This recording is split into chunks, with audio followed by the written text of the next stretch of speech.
แต่กี้แต่ก่อนมีม้าตัวหนึ่งที่แต่ละมื้อมันมักจะออกไปหากินอยู่ในตลาดแห่งหนึ่งและมีมื้อหนึ่งมันได้ไปลักศีลของแม่ค้าอยู่ในตลาดแห่งนั้นเมื่อลักมาได้แล้วมันก็เกิดความรู้สึกดีใจและฟ้าวที่จะแล่นกลับมาเรือนของมันและเส้นทางที่ต้องกลับไปเรือนของมันนั้นต้องเดินผ่านห้วยแห่งหนึ่งซึ่งห้วยแห่งนั้นก็มีน้ำที่ใสจนสามารถแนมเห็นเงาของตัวเองได้และในขณะที่มันกำลังจะไต่หัวข้ามไปอีกฝั่งของห้วยเพื่อกลับเรือนของมันนั้นมันก็ได้แนมลงไปในน้ำแล้วเห็นม้าอีกตัวหนึ่งที่กำลังคาบศีลตอนที่ใหญ่กว่าเมื่อเห็นคือแนวนั้นมันก็ได้คิดอยากได้ศีลตอนนั้นมันก็ได้ตัดสินใจปล่อยศีลที่มันคาบอยู่นั้นในขณะเดียวกันนั้นมันบ่ฮู้เลยว่าสิ่งที่มันแนมเห็นนั้นเป็นเพียงเงาสะท้อนจากตัวมันเองเท่านั้นเมื่อมันได้ปล่อยศีลเมื่อศีลหลุดออกจากปากทันเดียวกันนั้นศีลก็ได้ตกลงไปในน้ำและจมหายไปพร้อมกับศีลที่มันเห็นก็ได้หายไปเช่นเดียวกันแต่เมื่อมันคิดได้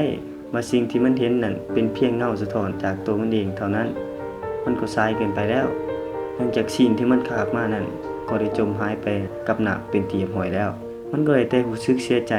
และก้มหน้าย่างกลับเรือนของมันนิทานเรื่องนี้สอนให้รู้ว่า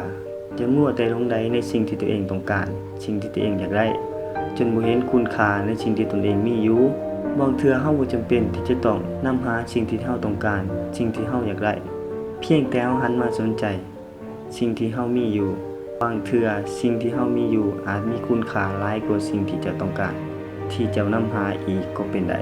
อย่าปล่อยให้ความโลภโลภะเข้ามาครอบงำความคิดของเจ้า